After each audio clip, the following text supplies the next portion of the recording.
कुटुंबातल्या कर्त्या व्यक्तीचं छत्रच हरपल्या कारणाने अनेक महिलांसमोर मोठं संकट उभं राहिलं। अशा परिस्थितीत या महिलांना आधाराची गरज असते।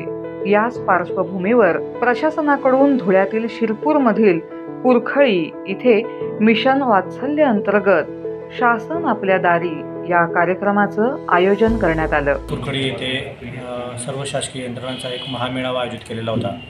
त्या मेळाव्यामध्ये आपल्या तालुक्यातील जवळपास 50 लोकांनी नोंदणी केलेली होती। त्या सर्व 50 लाभार्थींना आम्ही त्या ठिकाणी बोलवलं होतं आणि त्या ठिकाणी सर्व तालुकास्तरीय यंत्रणांचे स्टॉल आम्ही त्या ठिकाणी लावलेले होते। म्हणजे त्याच्यामध्ये संजय गांधी योजना असेल, इंदिरा गांधी योजना असेल, पुरवठ्याची योजना असेल, ग्रामपंचायतची घरकुलची योजना असेल, कृषी विभागाच्या योजना असेल, एकात्मिक बालविकासच्या योजना असेल, अशा सर्व तालुकास्तरीय यंत्रणाच्या योजना त्यांना कळाव्यात, त्यांना लाभ देता यावा, ज्या ज्या निकषामध्ये जो पात्र लाभार्थी बसेल त्यांना तो लाभ दिला जावा या दृष्टीने आम्ही सर्व यंत्रणांच्या त्या ठिकाणी कार्यक्रम केलेला होता। कार्यक्रम अतिशय संपन्न झाला, त्याला चांगला प्रतिसाद देखील दिलेला आहे लोकांनी।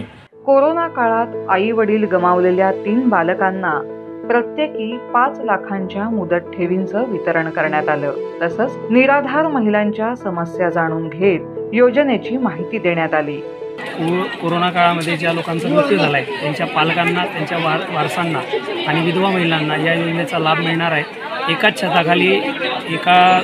छताखाली सर्व अधिकारी एका जागेवर उपस्थित राहतील आणि सदरच्या योजनांचा लाभ एका वेळेला त्यांना मिळणार आहे। त्यांना योजनांचा लाभ मिळण्यासाठी कुरखळी ग्रामविकास मंच, ग्रामपंचायत प्रशासन कुरखळी, तसेच ग्रामस्थ कुरखळी, तहसील कार्यालय, महसूल विभाग, ग्रामपंचायत विभाग आणि जिल्हा महिला व बाल संगोपन विभाग धुळे यांच्या माध्यमातून या कार्यक्रमाचं नियोजन करण्यात आलं होतं आणि अतिशय उत्कृष्टपणे हा कार्यक्रम कुरखळीत राबवला जातो आहे। निश्चितच हा महाराष्ट्रातील पहिला कार्यक्रम आहे आणि यातून शिरपूर तालुक्यातील कोणताही लाभार्थी हा वंचित राहणार नाही याची पूर्ण काळजी कुरखळी विकास मंच व ग्रामस्थ कुरखळी यांच्या वतीने घेण्यात येते। या कार्यक्रमाला 94 एकल आणि 50 विधवा महिलांची उपस्थिती होती।